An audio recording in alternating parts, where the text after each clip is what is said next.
Okay. Akkam jirtu fayyaa keessan video part 2 dha walitti deebine video part 1 keessatti hanga tokko akka hubattan abdiin qaba. Isti video part 2 kana keessatti immoo waa'ee maalirraa 1.2 I mean global trending understanding international relation immoo maal akka ta'e IR maal akka ta'e waliin ilaallaa jechuudha. International relation can understand Gona. It is not what merely a field of study, but it is an integral aspect of our everyday lives. International relation can it's not merely a field of study. It's not only the field of study, but it's what integral aspect of our everyday lives. Maalifi nam addunyaa kanatti maadha kallittee daddate wal qunnama baranni asumarratti amma tiitoon makana rasirraa dubbistanii qofa asirraa qofa viidiyoon dhaggeeffatanii qabxuun qofatti hojjettanii bira kan dabartan osoo hin ta'ini maalidha everyday lives keenya jireenya keenya keessatti waan ta'uudha jechuudha. The limit to how international relation will continue to impact your life is tremendous. Kana jechuun the limit how international relation will continue to impact your life is what tremendous. So, trade, education, music, culture, language, transportation, technology, information, development, anything. Without any limitation. I'm online video online at the same time America Asia wherever. Without any limitation, man, globally interact with each other. Can have an maybe. Namun don't you make them muras. Karuma video can access the chart. That is what globally what we can access wherever someone is there. Can have iddo come in want to the iddos and some access go to what international relationship. Relationship and I've seen it Borum Samidi, Borum can via what? A YouTube. So it's what international relation means that one. So akka siyaasatti gaaffitti bitamu internationally beyond garagara waliin communicate gochuun nu that one. So originally the study of international relation or terms first what used by what Jeremy Bentham namicha kana jalqaba fayyadamame bara 1798 was seen largely what as a branch of the study of law seera keessatti jiru. Philosophy or history then the first university chair of international relation was founded at the University of Wales. Today, international relations could be used to describe a range of interaction. A range of interaction between people, groups, firms, actions, parties, nations, or states, or NGO or non-governmental organization. Today's international relations could be what used to describe the range of interaction between interaction when you do people and the people and facing people and the people. So me and you can interact through what a YouTube by what by tutorial. Okay, groups group group firms association party nation and so global trending in Gudamada, it's what international relation is to get good about Zrala. A stranger. Nisorging, Karundumamada, Nisorgo, going with future relation status.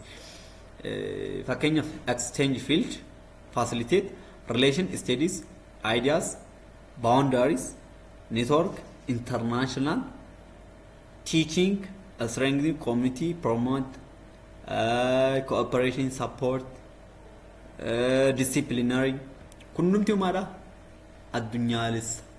Okanimu is what international relationship is toward access to the name. Salpomati. So global trendy akumusarbat ilali korsi predabarumiti. Korsi mada nutille agamat fedaman kumana it's what international relation. Even such as international conference, international conference on global warming and international crime play a fundamental part in the study of what international relation. even such as eventoonni akkamii international conflict walitti bu'iinsa maadhaa akka addunyaatti ta'u yookaan immoo internationalii ta'u yookaan internationalii yookaan walitti bu'iinsa akka internationalii ta'u yookaan immoo biyyoota gurguddatan waan biyyoota adda addaa gidduu jiru ta'uu danda'a. International conference ta'uu danda'a biyyoonni garaagaraa waliin kan ta'ani. And warning and international crime play a fundamental part in the study of international relation. Kanaaf gahee guddaa taphataa jechuudha. Global warming keessatti and international crime play fundamental part in what the study of what international relation. Kanaaf international relation kuni wanta guddaa ta'u. Participation in international relation or politics is what also inescapable. Domestically, government has what a monopoly on the legitimate use of forces. Kanatti machuudha participation in international relation. International relation keessatti machuudha participate gootee maachuu maadha or politics is what is also inescapable. Kanaaf domestically what a government has what a monopoly on the legitimate use of what force. Maalani domestically government has what monopoly. Mono means one. Monopoly or what on the legitimate use of what a force. In international politics, no one has what a monopoly of force. And what therefore international politics has what has often been interpreted what as the realm of self-help. Kanaf international politics keessatti what no one has what monopoly of force. International politics hundumti ka unfa koodi jedhe waan godhu tokko yun qabo jechuudha. International politics no one has what a monopoly of force. Jechuun ana qofa akkas godha sun ta'in maadha waliin jechuudha. And what therefore international politics has what often be interpreted as the realm of what self-help. Of fayyadamuuf jedhanii maadha waan hundumaayyuu waliin godhu jechuudha. Fakkeenyaaf Itoophiyaan biyyoota biraa ijoollee galtee jiraachuu kan dandeessu monopoolii mataa ishee hin qabdu yookaan immoo aangoo anatu qaba akkasiin gochuu danda'a jechuun qabdu. In the maanaam international relation account side. So there is not a monopoly of force. Monopoly of force jechuun ofiisaan unfaatti humna ofii fayyadamni akkasiin godha. That is what not international relation. So international politics keessatti wanta akkasiitu jira jechuudha. International relations therefore is too important to be what ignored or what due to anarchy, but also too complex to be understood at a glance. Can you imagine international relation matter? Therefore, it's what too important to be what ignored or due to anarchy. Bukan mu anggo fi qofa ol baasanii mul'isuu kan ana qofa takkas godhachuu maadha isaan maadha ignored gochuu, but also to be what complex to be understood at a glance. Kanaaf walumaa galatti yaan isaa maadha ana takkas godha ana qofatu angos keessatti qaba ana qofatu akkistu ana akkasi godhan is a forbidden. Kanaaf walin ta'anii there is what a monopoly for only one country. That's what is no monopoly. Okay, international relation, the study of the global state system, the study of global conflict, violence and war, peace and cooperation, global trade and business, migration, refugee, terrorism, climate change, energy crisis, hunger and poverty, etc. This is what international relation. The study of what? The global system, state system. The study of my global conflict, violence and war, peace and cooperation. International relation. Okay. And study international relations provide what? International relations barachuu maal nuuf kenna to what analyze events. Eventoota maadha analyze gochuudhaan nu fayyada. Jechuun biyyoota gidduutti maaltu jira, namoota gidduu maaltu jira, waan akkasii maal gochuudhaaf analyze gochuun maal nu fayyada? Barachuun nu fayyada. International relations barachuun nu fayyada jechuudha. And what? To gain a deeper comprehension of what some of the problems that policymakers confront and to understand what the reasoning behind their action. In Ibrahim Mada, to gain a deeper comprehension of what some of the problems. Rakkoolee tokko maadha rakkin achi keessa jiru yookaan miidhaan achi keessa jiru yookaan case of that problem jechuudha. Maalidha sababni isaa jennee keessa gadi buunee akka waan fakkeenyaaf walitti bu'insi Itoophiyaa fi Eertiraa ture miti sababa sana gidduu maaltu jira isaan baruu ammaa international relation barachuun dirqama jechuudha. And what policy makers confront and what to understand the reasoning behind their action. Fakkeenyaaf policy maker foreign policy mataa ishee qabdi biyya kamiyyuu foreign policy Itoophiyaadhaa biyyoota alaa wajjin hariiroo akkamii gochaa jira huumuun ta'ee action achi keessa jiru maadha yookaan immoo nageenyi isaan gidduun jiru ta'ee taana what the background of that policy makers. Kanaaf wantoota akkasii barachuudha maadha that the important point is what international relation. Scholars and the partitioner bukan gaya kana keessatti warreen kana fudhatanii jechuudha. Scholars and the practitioner I mean practitioner practice kan godha jechuudha. Scholars and the practitioners in international relations use what concept and the theories. Tokko conceptii fayyadamu. Lammaffaa theory to make what their study more manageable. Barumsa isaanii immoo manageable yookaan immoo manage kan ta'uu danda'e akka ta'uu dandeessu isaaniitti maalaa tokko concept fayyadamu. Lammaffaa theory fayyadamu. Eenyuun iskoolsonni practitioner jechuun wanta sana practice kan godhu jechuudha. So this again pro what major philosophical what disputes in the study of what international relations. Kanaaf ifaadha jechuudha. Example the Hobbesian versus the Lockean study of what nature in what 17th century seenaa kan dubbisuu dandeessu.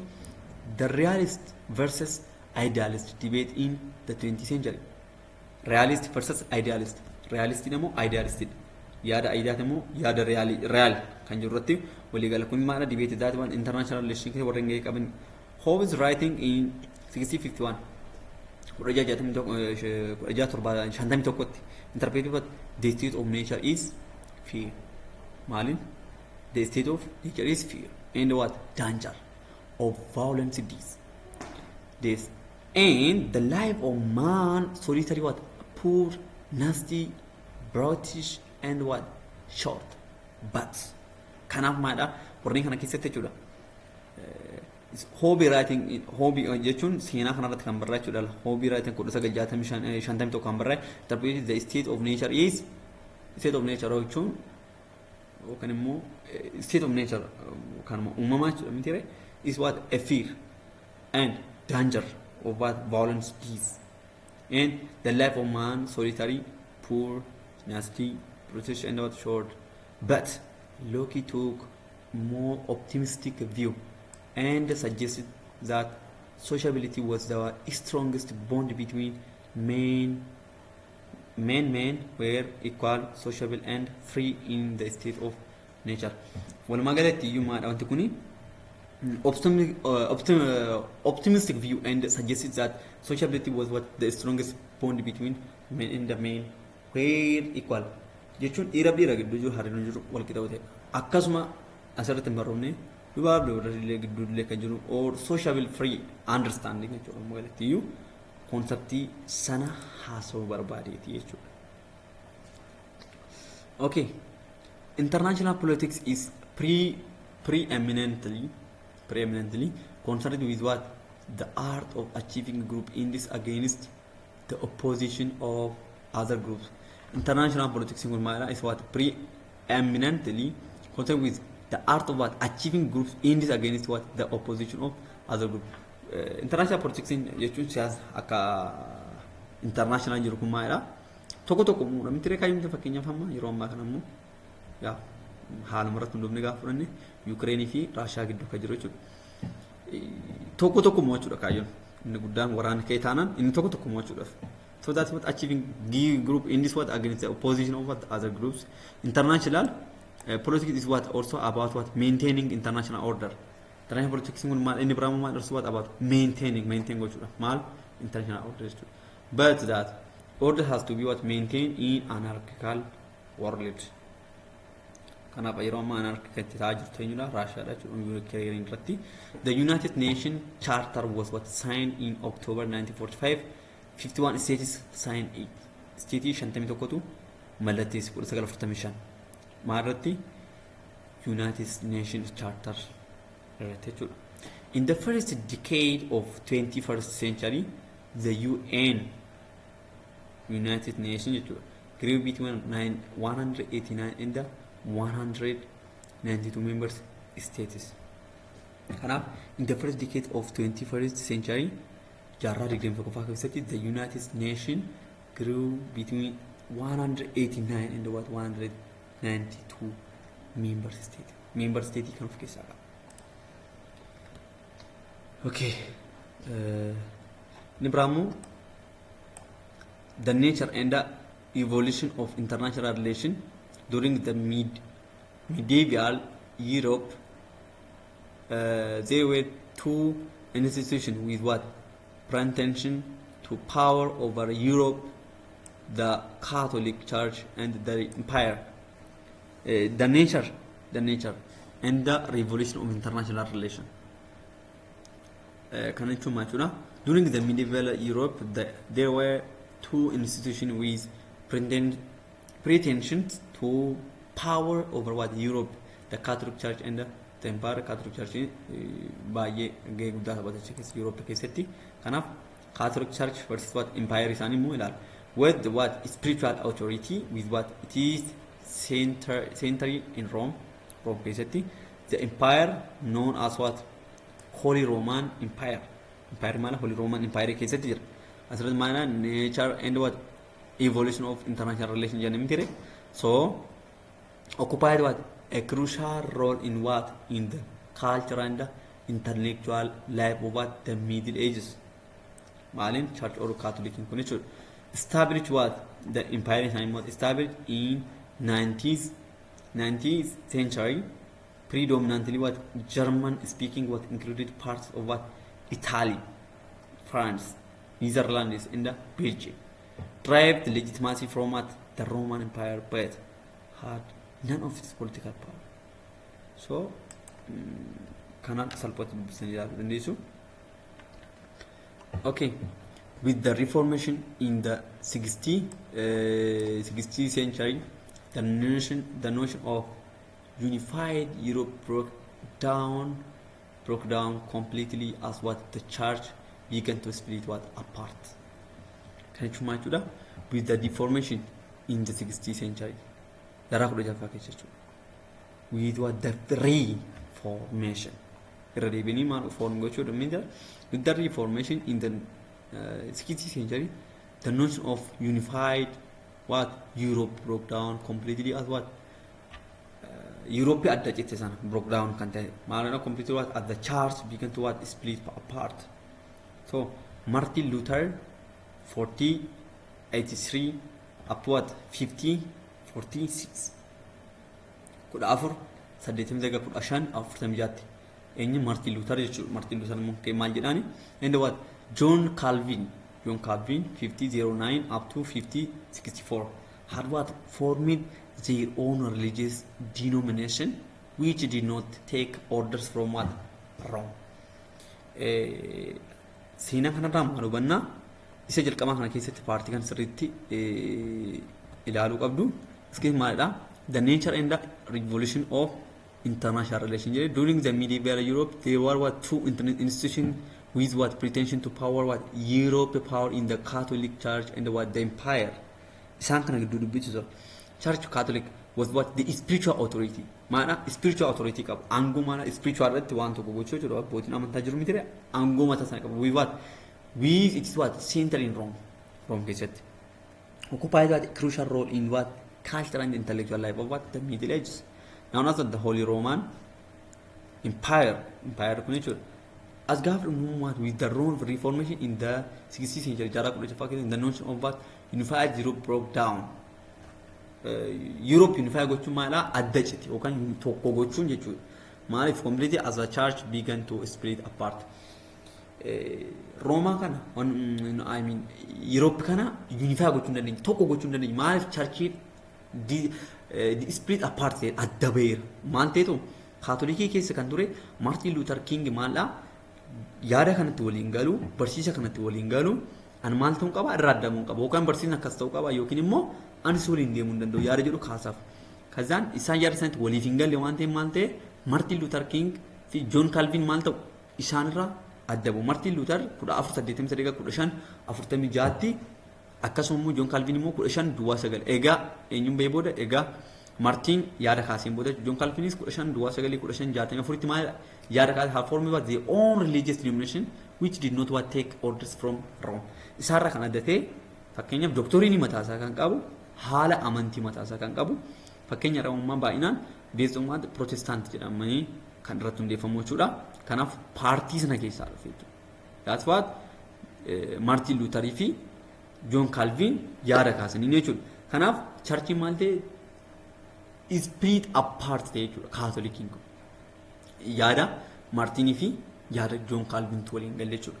Kanaaf Europe maal gochuu danda'a unify gochuun tokko gochuu danda'a maal amantiin addaan kutee jira jechuudha. Warroota amantii lama qabatu jira jechuudha. All over what northern Europe the new Protestant churches. Kanaaf all over northern what Europe the new Protestant churches become what state run. And what church lands become properties of what the state.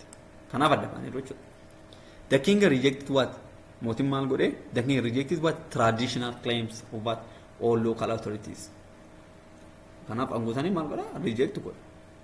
So this lead to what extended wars in next to all European countries. Example in Germany, Sweden, Croatia, England, and Switzerland, France, 17th century, claiming what traditional rights and what in rebellion against what the encroachments of what the king is. Kanaaf walumaa galatti maadha amantiin split apart era adda baheera America unify gochuun dandeenye. It's what the problem to unify European and jechuudha. Okay, the 30 years war yookaan waraana waggaa 30 waraana reef kaasee san keessatti jechuudha. Waraana dura kaasaa ture san keessatti 30 years war 18 up to 6048 was what the bloodiest and what most protracted military confrontation of the era. Kanaaf waraanni kun waraana Iraa kana keessatti yookaan jaarraa kana keessatti baay'ee beekamuudha. The 30 years war is often called what the religious conflict since Catholic state confronted what Protestants. Waraanni kun waraanni waggaa 30 odees kun the 30 years war is religious conflict. Maaliif jarri irraa adda baaniiru Martin Luther fi John Calvin kan hoogganaman irraa adda baaniiru barsiisa isaaniitti waa waliin galiniif. Kanaaf innaa kana maadha Kaatolikiin isaan kanarratti gaaffii tokko immoo walitti bu'insatu jira jechuudha. Walitti bu'insi kun maadha walitti bu'insa amantii jedhamee beekamaa jiru waraanni naaf gaggeeffamaa ture. Maal godhe Protestant maal confront godhan eenyuun Kaatolikiin jechuudha. Kaatolik isteetiin Protestant isteetii kana maal godhu under control gochuudhaaf waraana gaggeessan. The Treaty of Westphalia 1648 which was included the 30 years of warfare has what come to symbolize what the new way of organizing international politics. Kanaaf wanti kun maal sababa ta'eera international politics uumuudhaan maadha sababa jalqabaa ta'eera jechuudha. Which include what the 30 years of warfare was what come to what symbolize maana symbolize gochuudha maali the new way of what organizing international politics. International politics organize gochuudha maadha sababa isa jalqabaa ta'eera symbolii kan mallattoo isa jalqabaa ta'eera jechuudha. Then after all states were what formally equal sovereignty. Here was what was no overarching power and the sovereignty and the formal equality lead to what the problem of anarchy. Enough. It is clear, I think. Okay. The independent state began to dispatch. The independent state began to dispatch ambassadors to avoid what misunderstanding and unnecessary conflicts. Independent state volunteer state matasani denda tokoratu yondo independent ni desan began to what dispatch ambassadors to avoid what misunderstanding and unnecessary conflict. Walitti bunsen barbaachina ittisuudhaaf misunderstanding gochuu karaa dogongoratu walibochi ittisuudhaaf maal godhani state matasani of danda'an jechuudha. Yookaan immoo independent state maal began to what dispatch ambassadors. Ambassadors dispatch jechuudha. Indeed, wars continue to be what common. Indeed, wars. Indeed, wars continue to be what common. But waraanichi keessatti maal gochuudha fi tokko ta'uudhaaf, but they did provide what European with what a sense of what common identity. So Europe certainly what had what a significant impact on the Americas. Europe certainly what had a significant impact or significant impact of Rakabdi America on what the Americas, north and the south. However, it had far less impact on what Asia and the religious relation with Africa. Kanaf hariron guddaan isaan waliin qaban jedhani America kan siyaasa ta'uu danda'a. Kamaatuu America north and the south. North America and South America and Jamtiri kana isa wajjin jechuudha. Significant impact warra qabu jechuudha. At the end of the 18th century, as a result of this so-called industrial revolution, Europeans began looking for what new markets overseas.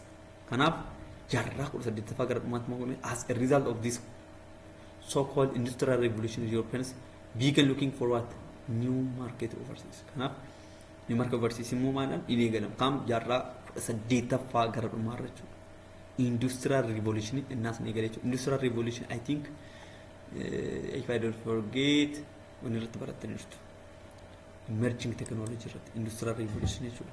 Kanaf jarra kana keessa eegaluu danda'aniiru eenyu European jechuudha.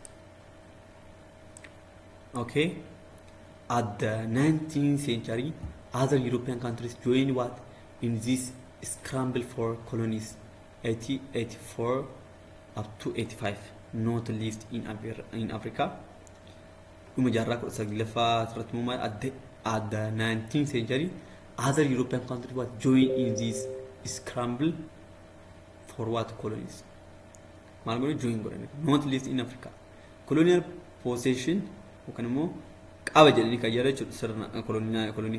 position become what a symbol of what Greek power status. Greek power status. Colonial position become what a symbol of Greek power status. Through the process of what liberating themselves is of Oromo society. Process of liberating themselves from what the colonizers that the European models were what copied. Malin through what the process of liberating themselves from the colonizers that the European models were what copied. This briefly is what how the modern world was made. Malin world modern addunyan ammayyaa kun kan ittiin ijaaramte jechuudha. This briefly is what how the modern world was made. Isa jiru of keessaa qaba. Viidiyoon kun asumarratti nu agawu yeroo sabaa deemeera waan ta'eef viidiyoo itti aanu part 3 isaa waliin eegalachuudha. Actors in international relations. International keessatti aktaroonni gahee guddaa fudhatan eenyufaa kan jedhu part 3 keessatti waliin ilaalla. Kanaaf viidiyoon kun nasitti tole like, share, subscribe gochuun dagatinaadha. Yaada keessan naa barreessadha. Amma sirra deebuun isheel tube online tutorial kanarraa linkiin hin jira. Linkii sana tuqxanii telegram irra seentanii yaada keessan naa barreessuu dandeessanii. Home session ta'e message ta'a. Subscribe godhaa. Viidiyoon baay'een akka gadhiifame akka isin qaqqabuuf warroota C++ barattaniif innis gadi isiniif dhiifama yeroo dhiyootti. Kanaaf maatisiin waan hundumtuu yoo hojjetamu gatiiteef filannoo keessan isheel tube online tutorial yaa ta'u telegram chaanaaliin keenya isheel tube jedha. Search godhaa argadhaa. Nootti adda addaa viidiyoon kun illee irratti gadhiifamuudha. Yeroo itti aanutti mata duree kana actors in international relation kan jedhu keessatti wal agarra. Actoroonni eenyu keessatti international relation kan egaa akkas ta'e hariiroo biyyoota gidduu jiru dhaga jennee actoroonni moo eenyudha achi keessatti kan jedhu viidiyoo itti aanutti wal agarra. Hanga sanatti himaadha. Nagaan tura. Bye bye. Have a nice time.